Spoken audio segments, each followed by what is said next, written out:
Bonjour, nous allons brièvement corriger l'exercice 1 de la feuille sur les applications linéaires. Donc je commence par la première question. On considère une application de R2 dans R3 qui a un couple XY donne Y, X, X plus Y. Eh bien, il faut déterminer l'image, le noyau et une base de chacun de ces espaces. Alors, la définition de l'image, c'est ça, c'est l'ensemble des vecteurs de la forme f de u, lorsque u décrit l'ensemble de départ. Et l'image de f est inclue dans l'ensemble d'arrivée.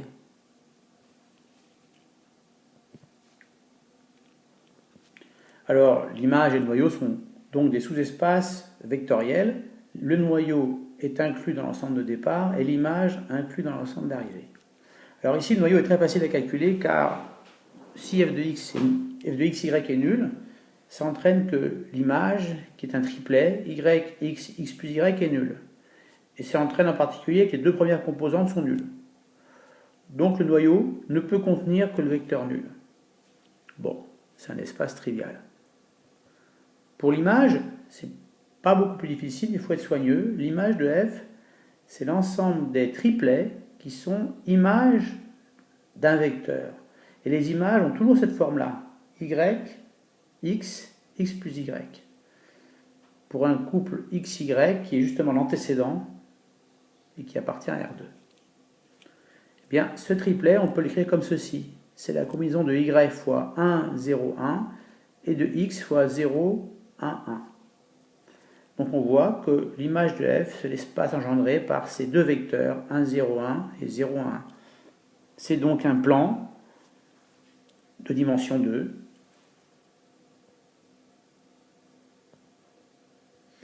Et on a une base qui est donnée par ces deux vecteurs. Passons maintenant à l'exercice 2. Ici, c'est un peu plus subtil parce que l'application linéaire, elle prend comme argument des fonctions et elle retourne aussi des fonctions. Donc ici, les vecteurs sont des fonctions qui sont dans C infini de R, pour qu'on puisse les dériver autant de fois qu'on veut. En fait, on aurait pu prendre C1 ici, mais bon. Alors, donc c'est une fonction dont le x, si vous voulez, c'est une fonction, et dont le y, c'est une autre fonction. On appelle ça une fonctionnelle. Bon, ici, c'est une application linéaire, et on va le voir justement. Qu'est-ce que ça veut dire que c'est linéaire? C'est que l'image d'une combinaison linéaire doit être la combinaison linéaire des images. Eh bien, vérifions-le. L'image de alpha f plus bêta g, qu'est-ce que c'est? Eh bien, c'est la dérivée de la fonction qui est dans l'argument, donc alpha f plus bêta g, que je dérive, et je vais soustraire, donc, je vais soustraire 2 fois alpha f plus bêta g. Qu'est-ce que ça donne? Eh bien, ça donne tout simplement la chose suivante. Phi de alpha f plus bêta g égale donc la dérivée de cette quantité, moins 2 alpha f plus bêta g. Et quand je dérive une combinaison linéaire, je sais que la dérivation est linéaire. Donc ça va donner alpha f' plus bêta f plus bêta g'. Moins 2 alpha f plus bêta g. Alors je vais faire sortir le alpha et le bêta. Donc ça va me donner alpha fois 2f moins bêta fois 2g. Puis comme alpha et bêta sont des constantes, je peux les sortir. Je vais les factoriser. Je vais obtenir alpha facteur de f' moins 2f, qui est précisément phi de f, plus bêta facteur de g' moins 2g, qui est phi de g. Donc on trouve exactement la linéarité, c'est-à-dire phi d'une combinaison, c'est la combinaison des phi. C'est ça que ça veut dire linéaire. Alors maintenant, regardons ce que c'est que le noyau. Le noyau, c'est l'ensemble des fonctions telles que phi de f est nul.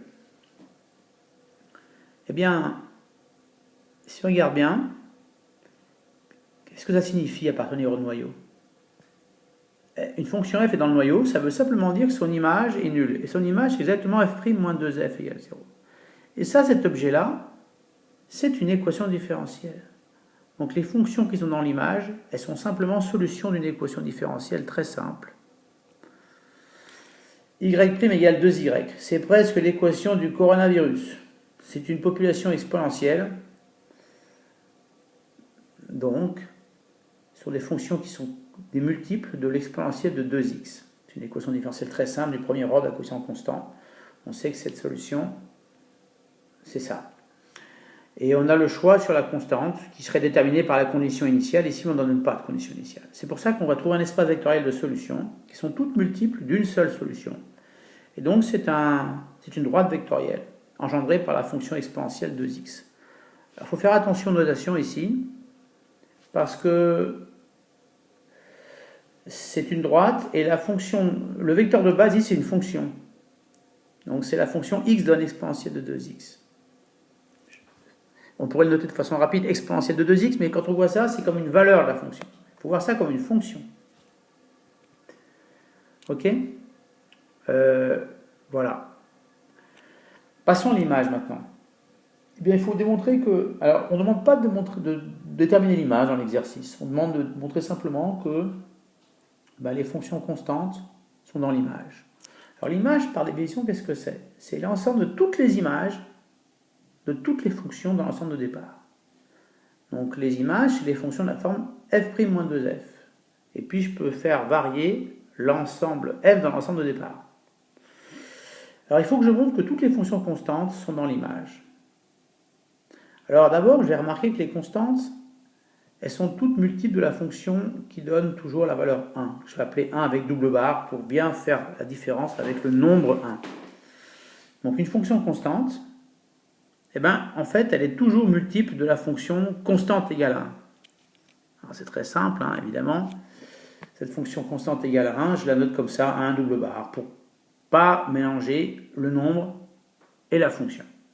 À ce moment-là, pour montrer que l'image contient toutes les constantes, il suffit de montrer que la fonction constante égale à 1 est dans l'image. Car alors, comme c'est un espace vectoriel, l'image, elle contiendra tous les multiples de cette fonction. Et donc toutes les constantes. Alors maintenant, si je regarde ce qui se passe, il faut que je trouve une fonction f telle que son image, c'est 1. Donc ça veut dire qu'il faut que je trouve une fonction telle que lorsque je la dérive et que je soustrais 2 fois la fonction, je trouve tout le temps 1. Bon, là, c'est pas trop dur de trouver une solution de cet équadif. Alors ça se trouve assez facilement. Il suffit de prendre une constante en fait. Une constante, mais pas n'importe laquelle. Si vous prenez la fonction qui à x donne moins 1,5, la dérivée de moins 1,5 ça fait 0. Et moins 2 fois moins 1,5, ça fait exactement 1. Donc j'ai trouvé un antécédent pour la fonction 1. Alors c'est pas le seul, si je résolvais l'équation, je remarquerais que je pourrais prendre, je pourrais ajouter n'importe quel multiple de l'exponentielle de 2x, parce que si j'ajoute un multiple de l'exponentielle de 2x, ça ne va pas changer f'-2f, puis ça fait 0 pour l'exponentielle de 2x.